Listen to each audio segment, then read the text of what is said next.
Let's, ayan, let's pray. Let's pray, Zaira. Let's pray. Okay.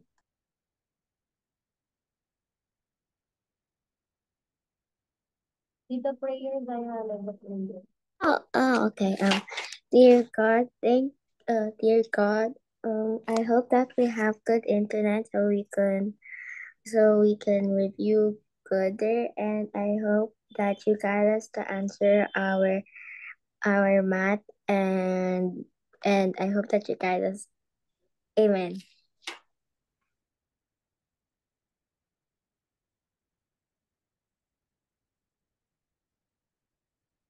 Amen. Amen. She's gone. How many times do you have to say amen? And then the I other one thought left. teacher didn't hear it. For real Okay though. na, narinig ko. Okay, so let's start. Okay, let me share my screen to you.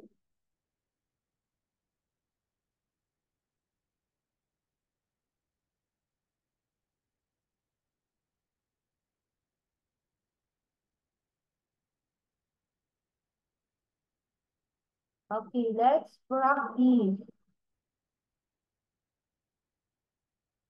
Okay, we have the expression 100 divided by 20 times 120 is equal to, okay, let's answer. Oh, this is PEMDAS. Teacher, this is PEMDAS. Yeah, we're going to use the... Oh, yeah, wait. I know. So it's division first and then multiplication. PEMDAS. Right? When you say PEMDAS, it's It's parentheses. MDAS. Multiplication, division. It's multiplication first. So 20 times 120. Multiplication, division, addition, and subtraction. 20 times 120 is equal to, what is the answer? 20 times What? 120. 20 times 2,400. What was the question? What was the question? 20 times 120 is equal to 2,400 divided by 100. 20 times 120. 24. 24? Oh yeah, it's 24. It's 24. Okay. So you know now how to operate PEMDAS, no? Okay. Do you have any questions regarding with that? Wala na po. Yung when we say PEMDAS kasi class, this is the order of the operations. Okay, order of operations, PEMDAS. Next, this one, 400 subtracted to the quotient of 1,025,000 in a number x. It feels like we're doing calculus. Recording in progress. Wait, why Did did I I just... just... Wait, why did I I say... heard I heard a recording in progress voice. it was already recording kanina pa. Maybe another teacher in the background did it. And she's AFK again. Now she's just muted. Okay, let's answer this by ourselves, not me saying. I have no idea. It feels like we're doing algebra or calculus right now. like 400 subtracted to the quotient of 1 million. There's two teachers here. The teacher is calling on her phone and on the computer. So sorry for the... I think I got it. I think I got A. Record. It sounds like we're doing It's calculus. 454. Okay, how do we... 400 Secret weapon calculator! Listen muna, Secret weapon calculators. Listen. In here, we don't find the answer. Just only the number expression or the number sentence. Okay, so here, it's just like writing the number word. Tandaan niyo yung pag-write ng number word natin. Yung 200 million to 300 something ganyan. Here naman, isusundan nyo lang yung nakasulat. For example, 400 subtracted. When we say subtracted, anong symbol na gagamitin natin? Yung sa minus, yung sa subtract. To the quotient. When we say quotient, saan siya belong? Division, addition, multiplication, or addition? Subtraction. Saan siya belong? Sa? Yung quotient. Saan belong We yung have to do quotient? the whole Division. Division. division. What do you think is the answer here? For 39,600. No, you're not going to answer. Let The number letter expression. Oh, that one. Wait. letter D. Letter D. Oh, letter D. We Letter have, D. susundan nyo lang yung, yung sentence, to know the number expression. Intindihan po. Oh, let's have another one. The product of odd number from 85 to What is that? 95. Oh, when we say odd number, do you know what the odd numbers? How Like in the what? avocado frick are we supposed to answer that? 85 times 87 times. What the? No, just Oh! it's a Oh, number teacher, yung sentence. Oh, I understand now, teacher. Like we have to do the, yung the odd number. Oh, odd number. Pipiliin niyo yung odd number from How 85 in the to 95. avocado frick are we supposed to answer that? Hmm. You're not going to, you're not going Product to of give the odd final number from answer. 85 to Okay, let's write, 95. makinig mo na. Let's write the number from 85 to 95. Let's write 85. No. Napapakinggan pa? Let's have 85, 86, 87. I thought odd number, teacher. Walang 86, diba? Sabi ko nga, i-write lang natin yung number from 85 to 95. Okay. 7, 88, 89, 90, 91,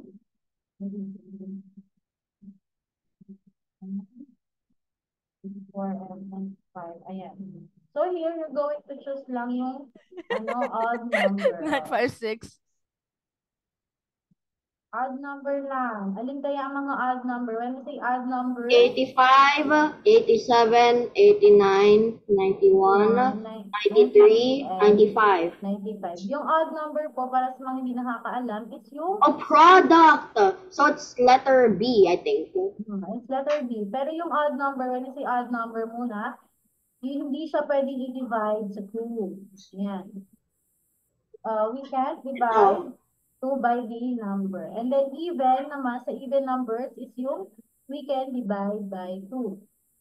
Yung 86, sa 86 we can divide 2, right? That's why it is even number. So the answer here is letter B. Yung product kasi is belong siya sa multiplication. That's why we're going to use the symbol for multiplication, which is the cross. Tindihan itong X. Tindihan po. Hindi nyo po kukunin, pag nakita yung ganito, hindi nyo kukunin yung final answer. Ang kukunin nyo lang is yung number sentence. Ano kukunin lang? Number sentence. Number sentence. Next, this one. The number expression for 15 times 100 divided by 15. Alin kaya dito yung tama? Letter A. 15 subtracted to the sum of 115. Letter B. The quotient of 115 added to 15. The letter C. 15 Sure. times the Sure. quotient. Yes, po. Can I go to the bathroom? I'll go, make it faster. 15 times the quotient of 115. The answer here is C. What is the answer, Francis?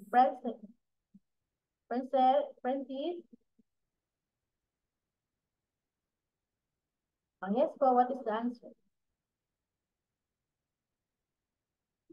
Letter. What is the correct number expression, a number sentence for this one?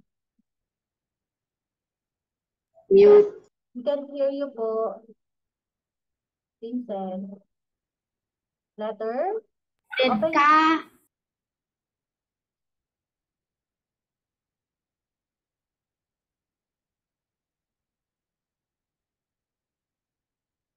Letter.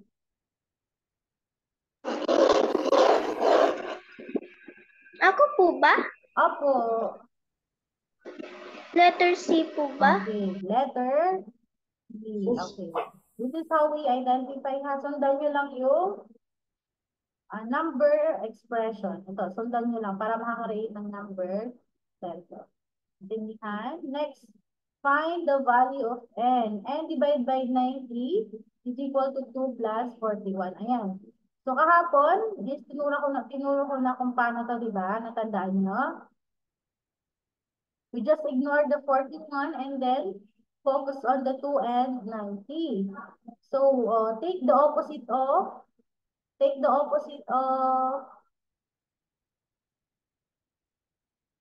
hold on.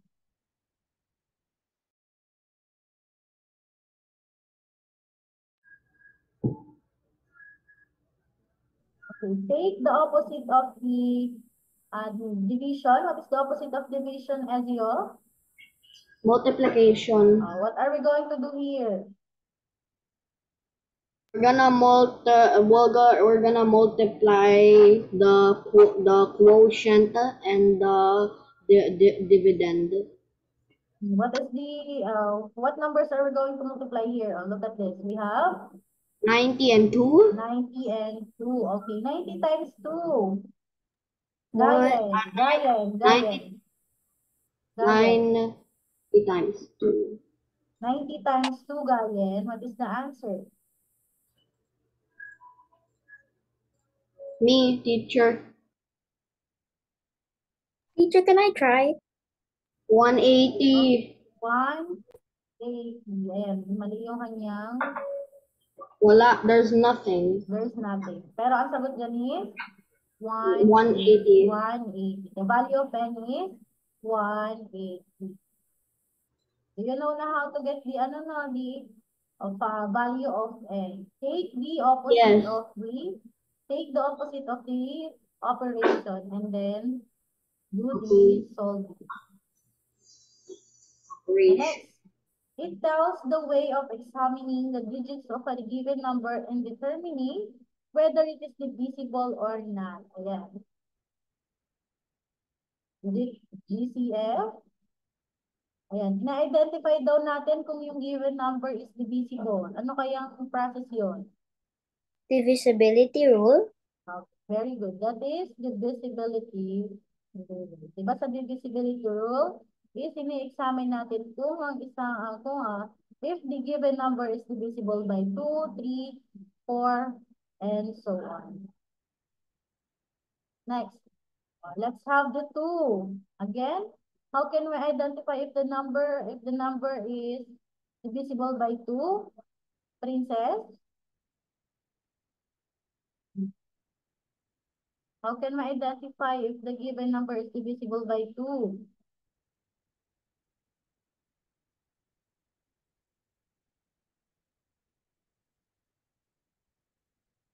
The last number should be odd or even, If it's- Princess.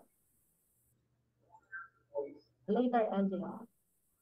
Princess, is it odd or even? Ano po? Ulitin ko ha. How can we identify if the number is divisible by 2? Paano daw natin ma-identify kung ang isang number is divisible by 2? Yung last digit ba niya ay odd or even? Dapat ba odd or even na kanyang last number? Ano po? Even? Very good. So, in number 2 is dapat yung kanyang last number is even. How about 3? How about 3? Gayen. How can we identify if the given number is divisible by 3?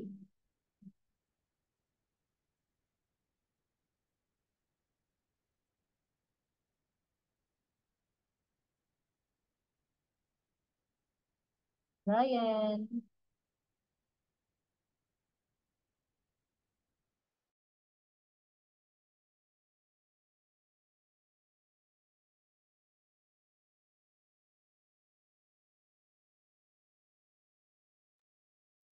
So if we,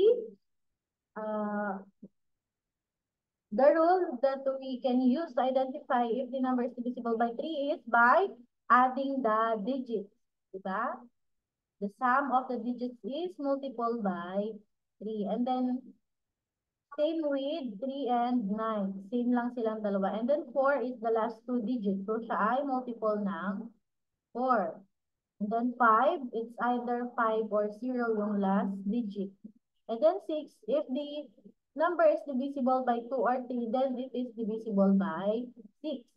And then 8 is just like the number 4. And 9 is number 3. And 10 is if the last number is 0. Intindihan po yung divisibility rule. Next is 1. The blank is a whole number greater than 1. I would exactly do two different factors. Ayan, meron lang daw siyang two different factors. Is it prime, composite, even, or odd? I'll choose between prime or composite. What is the answer? 30. 30. The whole number that have only two different factors. Dalawa lang ba yung factors niya? What is the answer? number. Prime number. Okay, very good. Next. Yung prime number is dalawa lang yung factors. How about meron siyang more than two different factors, Gideon? What is that? What?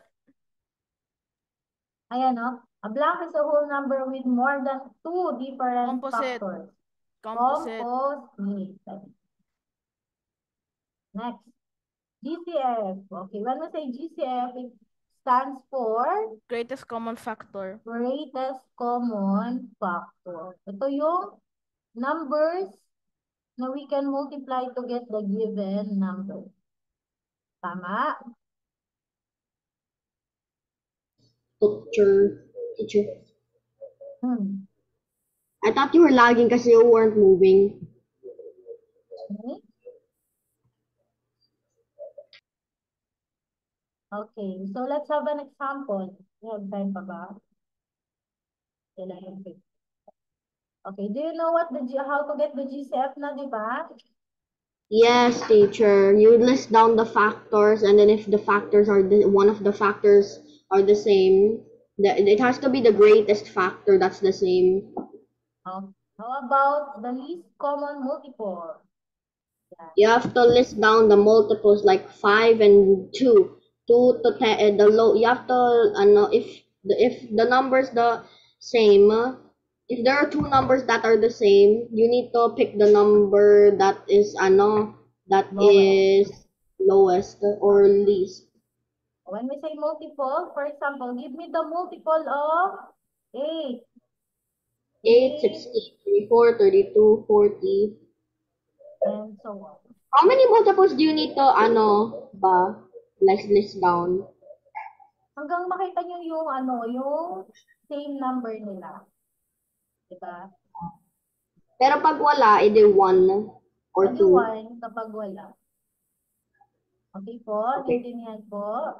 Ayan, so next naman is sa pag-answer naman ng word problem. So in LCM, ayan, meron siyang repetition cycle happen at the same time and the smallest or least. These are the clue words. And then sa GCF or greatest common factor, we have grouping, split or divide, equally, share, no leftover, or greatest or largest. So, yeah, these are the clue words to differentiate the least common multiple to greatest common factor. I know naman na kaya nyo na yan.